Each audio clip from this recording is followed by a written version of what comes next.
If you're experiencing login failures in Minecraft, particularly the 2026 error, follow these steps to troubleshoot and resolve the issue effectively. Step 1. Check server status. Visit the official Minecraft server status page to see if there are any ongoing issues or maintenance.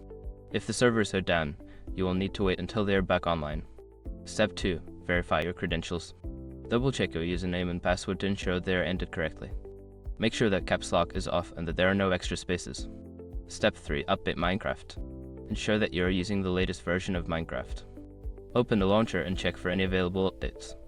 Download and install any updates before trying to log in again. Step 4. Clear cache and cookies. If you are using the web version, clear your browser's cache and cookies. This can resolve issues related to stored data that may be causing login problems. Step 5. Reinstall the game. If all else fails, uninstall and then reinstall Minecraft.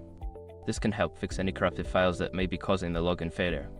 By following these steps, you should be able to resolve the login failure issue and get back to enjoying your Minecraft experience.